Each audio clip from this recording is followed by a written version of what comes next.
দর্শক, এ বিষয়ে আরো জানাতে আমাদের সঙ্গে যুক্ত হচ্ছেন শুভজিৎ পুততুণ্ড। শুভজিৎ, এই যে বাংলাদেশের ইস্যুতে আমরা দেখছি যে তৃণমূল বিজেপি একে অপরকে দোষারোপ করছেন এবং কোনো তথ্য প্রমাণ ছাড়াই তারা সংসদে বলছেন যে এখানে সংখ্যালঘুদের উপরে নির্যাতন হচ্ছে।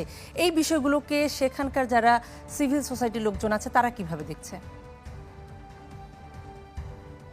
দেখুন, আজকে ভারতের চেম্বার অফ কমার্সের একাধিক শিল্পপতির সাথে কথা হচ্ছিল। সবাই কিন্তু একটা কথা বলছে, ভারতের রাজনীতিবিদরা ভুলে যাচ্ছে যে এমন একটা দেশের সাথে তারা এই মুহূর্তে কার্যত রাজনৈতিক যুদ্ধে অবতীর্ণ হয়েছে, যে দেশের সাথে প্রায় $14 বিলিয়ন ট্রেড হয় এবং প্রায় $5 বিলিয়ন শুধুমাত্র রেমিটেন্স হিসেবে ভারত বাংলাদেশ থেকে নিয়ে আসে।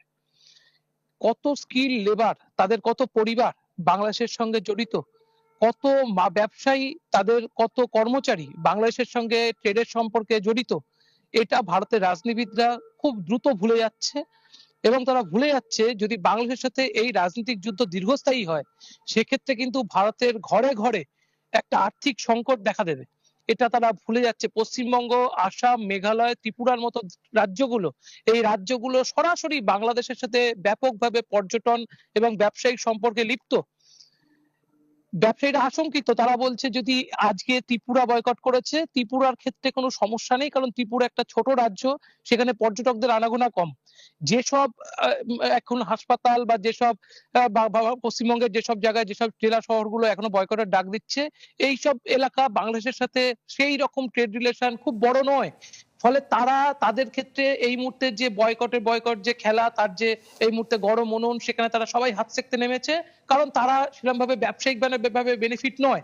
তারা বলছে যেখানে ব্যবসা নেই সেখানে বয়কটের ডাক আসছে, কিন্তু যেখানে ব্যবসা আছে সেখানে চিন্তা করতে হবে ভারত সরকারকে। ভারত সরকারের যখন একটা রাজ্য সরকার, গতকাল মমতা বন্দ্যোপাধ্যায় তিনি বিধানসভায় বলেছেন যে সেখানে জাতিসংঘের স্থায়ী মিশনে জাতিসংঘ থেকে শান্তি বাহিনী পাঠানো হোক, সেখানে নজরদারি টিম পাঠানো হোক, প্রধানমন্ত্রীর বিবৃতি চাইছে।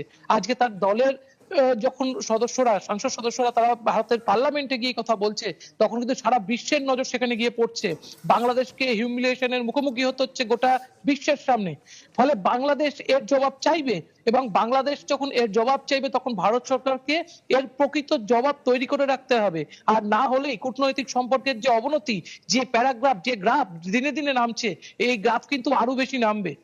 আজ দিনভর যেভাবে আজকেও আন্দোলন চলেছে, আজ দিনভর যেভাবে বিভিন্ন সেক্টর থেকে বয়কটের ডাক উঠেছে, এটাকে ভারতের ব্যবসায়ীরা খুব ভালোভাবে নিচ্ছে না, এবং তারা বলছে, তারা আশঙ্কা প্রকাশ করছে, তারা বারবার বলছে তারা আশঙ্কা প্রকাশ করছে।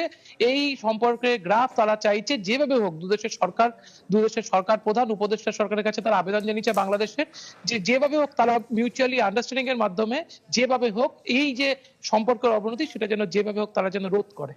কনা আপনার সাথে একই মত। আসলে আমরা চাই যে দুদেশের যে কূটনৈতিক